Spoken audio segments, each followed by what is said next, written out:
अस्सलाम वालेकुम जी। एक अहम ख़बर है, एक दोस्त ने दी, फिर मैंने एक दो जगहों के ऊपर फ़ोन भी किया और उन्होंने कहा आपको नहीं पता।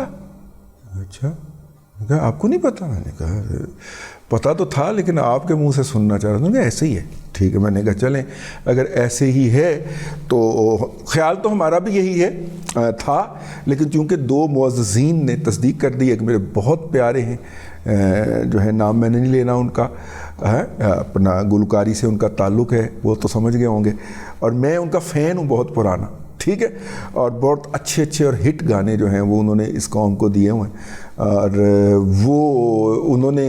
वो भी एक सोर्स हैं, लेकिन इसके अलावा भी एक दो और भी ऑथेंटिक सोर्सेज जो थे फील्ड के, जी उस शोबे के सोर्सेज जो हैं, उनसे हमने फ़ोन किया तो उन्होंने क्या बताया, डॉलर की कीमत जो है जी, उन्होंने कहा डॉलर की कदर रुपए के मुकाबले में वो क्या होने वाली है, ये हमने आपको आज बताना है।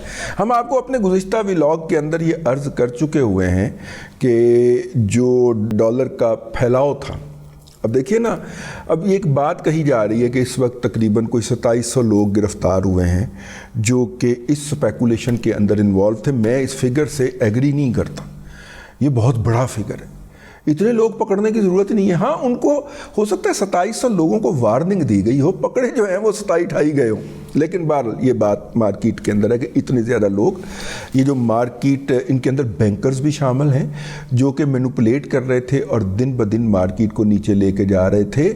एक बात है ना करने वाली, देखिए 2018 में एक जायदाद आपकी 10 करोड़ रुपए की थी और आप आज उसको बेचते हैं तो आज भी वो 10 करोड़ की बिकती है। उस वक्त डॉलर जो था वो 104 रुपए का था और आज जो है वो डॉलर 282 रुपए का है। तो बेची तो जायदाद आज भी आपने 10 करोड़ की है। इस दौर के अंदर पिछले 2 सालों में जायदाद की कीमतें जो हैं वो नीचे गई हैं, ऊपर नहीं गई। कहीं पे 30% नीचे गई हैं और बाज़ जगहों पे 50% भी नीचे गई हैं। हम ये तय करते हैं कि नीचे हमारी जायदाद की कीमत नीचे नहीं गई, वो 10 करोड़ की ही बिकी, ठीक है। अगर वो 10 करोड़ की बिकी है वो जायदाद, तो उस वक्त डॉलर था 100 रुपये का या 104 रुपये का, आज डॉलर है 182-85 रुपये का। तो ये जो अब उस वक्त जो परचेजिंग पावर थी उसके मुकाबले में अब उसकी परचेजिंग पावर आधी भी नहीं रह गई, 30% रह गई, 35%। यानी अब उसको जो पैसे एक्चुअल टर्म के अंदर परचेजिंग पावर के अंदर मिले वो 3.5 करोड़ रुपया था। उस वक्त उसको 10 करोड़ मिल रहा था, अब उसको मिला तो 10 करोड़ ही, लेकिन उस 10 करोड़ की कदर 3.5 करोड़ रह गई। और ये जो उसका 6.5 करोड़ उड़ गया है, ये किसने उड़ाया है? ये इस अफगानी ने उड़ाया है जो यहाँ से फ्रॉड करके पैसे बाहर लेके जाता है। ये उस इंटरबैंक मार्केट के अंदर बैठे बड़े टिड वाले बैंकर ने उड़ाया है, जो कि इस बुनियाद के ऊपर रोज़ाना इसी बैंक से जिसका वो मुलाज़म है पैसे उठा के डॉलर में स्पेकुलेशन करता है, जाते वो पैसे वापस रख के जाता है और दिन की वो 50 लाख, 20 लाख, 5 लाख, 10 लाख की दिहाड़ी लगा के घर जाता है, क्योंकि उसके महकमे ने उसकी इंटरबैंक तक रसाई दे रखी हुई है, ठीक है। ये इसने कमाया है। किसने कमाया है? उस प्रॉक्सी एक्सपोर्टर ने कमाया है कि जिसको डॉलर की ज़रूरत नहीं है, लेकिन वो एक जाली एलसी खोल के तो डॉलर की बुकिंग पकड़ता है और पकड़ता जाता है, पकड़ता जाता है, पकड़ता जाता है, उसने कमाया है। और ये जो सारे ये जो अगर माफिया ये वाला गिन लें तो ये बाकी 27-2800 है। इन 27-2800 लोगों ने 25 करोड़ लोगों की 2/3 जायदाद ही उड़ा दी, 2/3 असासा ही उड़ा दिया। यानी मेरे अकाउंट के अंदर अगर 2016 के अंदर 3 लाख रुपया पड़ा हुआ था, वैसे कितों पे होना, झील के घोंसले में मांस कहाँ, ठीक है, लेकिन अगर पड़ा हुआ था अब उसकी कदर 1 लाख रह गई। अगर उस वक्त मैं चाहता तो मरी मुकी पुराने मॉडल की मेहरान मुझे मिल सकती थी, वरना FX तो बड़ी फर्स्ट क्लास मिल जानी थी, ठीक है। आज वो 3 लाख रुपए पड़ा हो, क्योंकि मैं सूद वाला वो जो अकाउंट होता है उसमें पैसे नहीं रखता, मैं उसमें बिलीव नहीं करता, मैं करंट अकाउंट में रखता हूँ। आज वो 3 लाख पड़ा हो, बम्पर नहीं मिलना, जितने की पूरी गाड़ी मिल जानी थी उतने का उसका ताज़ा बम्पर नहीं मिलेगा। हाँ, काबली मिल जाएगा, قابلی تو ہو سکتا ہے آدھی گاڑی مل جائے لیکن پوری نہیں ملنے لگی اتنے پیسوں میں. اس وقت مل سکتی تھی کہ آپ کو ایسی کوئی گاڑی مل جائے جس کے اوپر آپ 1.5-2 لاکھ روپے مزید لگائیں اور 5 لاکھ روپے کے اندر وہ مہران جو آپ کو روزانہ دفتر لے جائے اور دفتر سے لے آئے. فیصل آباد نہیں جانا, ساہیوال نہیں جانا اور اسلام آباد کا تو قصد بھی نہیں کرنا, گھر سے دفتر, دفتر سے گھر والے معاملے کی وہ آپ کی بن سکتی تھی. آج 5 لاکھ کے اندر آپ کو شاید ہو سکتا ہے کہ ایک رسپیکٹیبل موٹر سائیکل تو مل جائے, ہیں سنی دیول والا وہ مہران والا کوئی مسئلہ نہیں. تو یہ جو حالت کی ہے یہ ان 2700 مجرموں نے کی ہے جنہوں نے کرنسی کے اندر سپیکولیٹ کیا ہے. آپ کو اگر 98 کا فار ایسٹرن کرنسی کرائسس یاد ہو تو تھائی لینڈ کی جو کرنسی ہے بھات, اس سے وہ بحران شروع ہوا تھا جس کے اندر جارج سوروز نامی ایک جینیس فراڈیے نے سٹا کھیلنا شروع کیا تھا. اس بھات کے نتیجے میں جو تھائی لینڈ کا تھا اس کے نتیجے کے اندر تھائی لینڈ کی کرنسی نیچے گری, پھر فلپائن کی کرنسی نیچے گئی, پھر انڈونیشیا جو اس علاقے میں وہ جو ہے کیا نام ہے لیکوئن کا شہر, سنگاپور کے بعد سب سے زیادہ ترقی پسند ملک سمجھا جاتا ہے, پھر اس کی کرنسی دھڑام سے گری رنگٹ. ٹھیک ہے, پھر روپیہ ہے جی, انڈونیشیا کے اندر بھی روپیہ ہوتا ہے بنیادی کرنسی.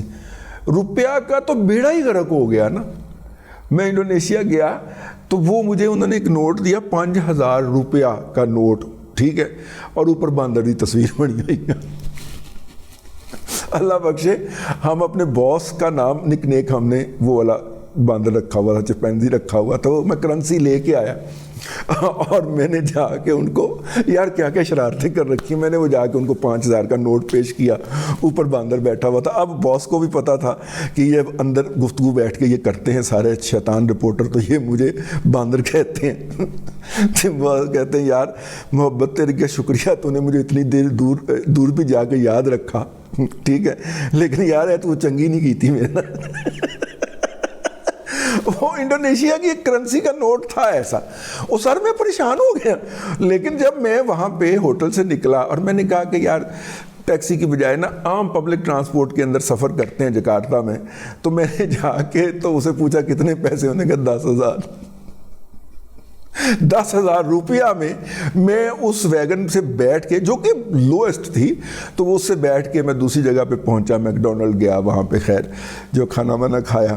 لیکن وہ مجھے یاد آ گیا کرنسی جو ہے اس کے بارے میں 2 اطلاعات ہیں کہ پاک روپی کو اسی طرح سٹرونگ کیا جاتا رہے گا آہستہ آہستہ, اور جنوری کے بعد جب فروری میں حکومت بنے گی اس وقت تک یہ 240 سے, ایک پارٹی کا کہنا 250 تک, دوسری کا کہنا 240 تک, 240 سے 250 ہم کر لیتے ہیں احتیاطاً, 240 سے 250 کے درمیان تک یہ سٹیبل کیا جا چکا ہوگا.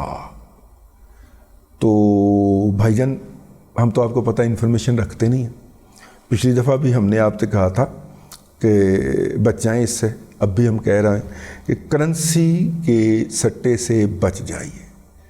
اور ہاتھ جلنے والے ہیں, مطلب کہ جنوری کا تو ہمیں نہیں پتہ, لیکن اس سے پہلے سفر اس کا نیچے کی طرف ہی ہے. ابھی 282-83 پہ پہنچا ہے, آج یہ 281 بھی ہوگا, 80 بھی ہوگا.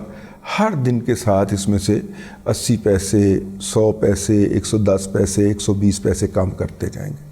تو اب آپ گن لیجئے کہ کتنے دنوں میں یہ سفر جو ہے, یہ قافلہ جو ہے, یہ کم از کم اگر 1 روپیہ بھی روزانہ کی اگر ہم ایوریج لگاتے ہیں تو 82 سے 50 تک کا سفر جو ہے یہ 32 دنوں کا سفر ہے. تو 32 ورکنگ ڈے کا مطلب یہ ہے کہ کم از کم بھی 7 ہفتے, ہفتے میں 5 دن ہوتے ہیں نا, ٹھیک ہے نا, تو 7 ہفتوں تک یعنی کہ 1.25 مہینے تک یہ جو ہے یہ اس لیول پہ پہنچے گا. اوپن مارکیٹ کو کنٹرول کیا گیا ہے جی, ٹھیک ہے, اور اوپن مارکیٹ سے خاص طور پہ ابھی تک صرف افغان فیکٹر نکالا گیا ہے, ابھی ایرانین فیکٹر کو ہاتھ نہیں لگایا گیا. اور جس دن ایرانین فیکٹر کو ہاتھ لگایا گیا اس دن ایسی ایسی جگہوں سے چیخیں برآمد ہوں گی کہ آپ نے کبھی تصور بھی نہیں کیا ہوگا. بہرحال اب تک کے لیے اتنا ہی، آئندہ ولاگ کے اندر پھر ملاقات ہوتی ہے۔ اللہ تبارک و تعالیٰ آپ کو آسانیاں عطا کرے اور آسانیاں خلق خدا میں تقسیم کرنے کی توفیق عطا کرے۔